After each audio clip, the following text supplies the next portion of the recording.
Hi guys! Welcome back to the Chao Kitchen. My name is Reza. Today, ang papakita ko naman sa inyo ay paano mag-prepare ng cha sa inyong milk tea shop. The first tea ay kung anong type ng tea ang ginagamit nyo. Is it green tea or is it black tea?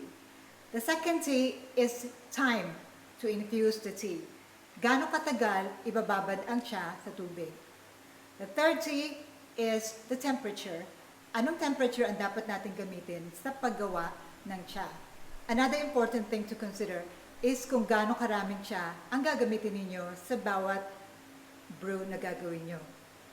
Today, we will be using the Taiwanese tea blend from Chao. Ang unang way na ipapakita ko sa inyo ay yung traditional way ng paggawa ng cha. And that is, you boil the water. So for this procedure, here's the formula that we will follow.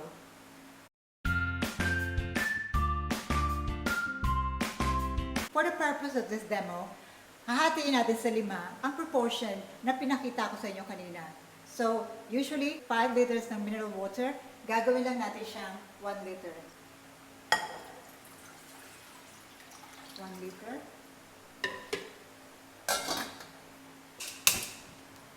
Then,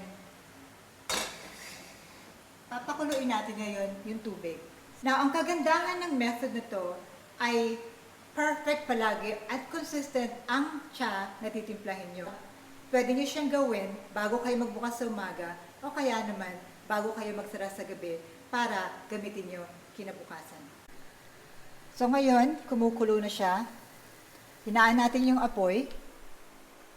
Ang una nating ilalagay ay asukal. So, ilagay lahat ng asukal sa kaldero, haluin. Ayan. Pag tunaw na siya, patayin na yung kalan. So, this is about the right temperature. Hindi siya pwedeng pakuluin ang cha at masusunog siya. So, turn off the heat and ilagay nyo yung cha ninyo. Tapos, haluin ulit. And then we wait for 10 minutes. Okay, let's wait.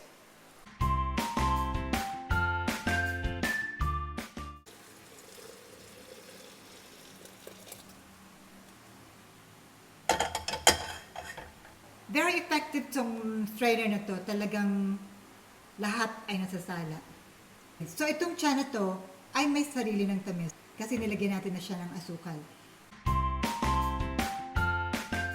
Ang kailangan lang talaga natin dito ay French press at saka kettle or initan ng tubig. Electric kettle. Hindi nyo na kailangan ng kalan. Just a few tips about the kettle. Pag ginagamit nyo to, make sure na palaging walang laman. Itapon nyo palagi ang natitirang tubig dito para palaging malinis ang inyong gagamitin na tubig. So meron ako ditong good for 2 cups. Huwag nyo nang lagyan ng masyadong madami yung kettle para mabilis kumulo ang tubig nyo at makakatipid pa kayo sa kuryente. So, pakulo natin ang tubig.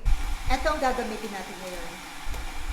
So, remember sa proportion na tinuro ko sa inyo, para sa cha na ginagamit ko, the best is 1 scoop per cup of milk tea. Gaano ba karami ang 1 scoop ng cup ng milk tea? It's equivalent to about 3 to 4 tea bags. Yes, matapang siya. But, hindi kayo pwede magtipid sa paggamit ng cha kasi the stronger the better. Maglalagay ako ng 2 scoop. 1, 2. So, 2 scoop ng cha para sa 2 cup ng milk tea. Tamang-tama, kulo na yung tubig natin. So, the right temperature, hindi siya talagang kumukulo na tubig. Ilagay natin yung 2 cup ng hot water sa ating French press. Then, haluin. This is a nice scoop kasi meron siyang panghalo sa kabila. Pagkatapos haluin, isara. Para sa method na to, ang kailangan lang natin ay 5 minutes. So let's wait for 5 minutes. Ito naman ay very, very simple. Ang kailangan nyo lang ay tea strainer. So, you will just make 1 cup at ipapakuluan natin ng tubig. So, ang gagamitin ko ay tea strainer or tea stock. Katulad kanina, ito medyo gamit na siya, kaya ganito ang kulay niya. Pero it is so effective. For 1 cup, gagamit tayo ng isang scoop. Lalagay natin isang scoop na cha sa tea stock. Kulo na siya. Ang kagandahan ng method na to ay pwede kayong gumawa ng cha good for 1 cup per cup. So, on demand. Palaging fresh ang inyong cha. So, eto na. Kulo na yung tubig. Let's pour it.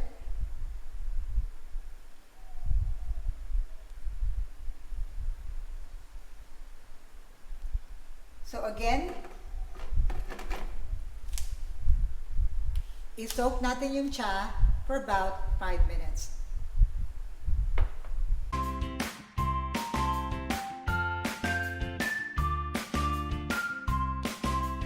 May mga advantages and disadvantages ang bawat method na pinakita ko sa inyo. So pag may kalan, kailangan medyo malaki ang space nyo.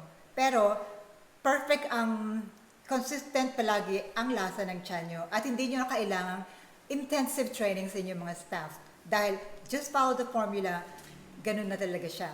At pwede kayong gumawa ng maramihan. Kung kayo naman ay walang kalan sa inyong milk tea shop, halimbawa meron lang kayong cart, using a French press ay very efficient para dun sa mga may kiosk or food cart. Ang kailangan nyo lang ay electric kettle.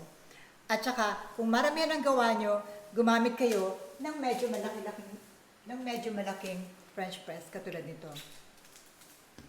Pwede rin kayong gumamit ng tea strainer or tea stock.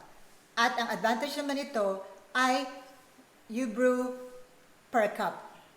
Pero kailangan ang staff nyo ay very well trained para consistent ang lasa. So, 3 simple methods and very cost effective.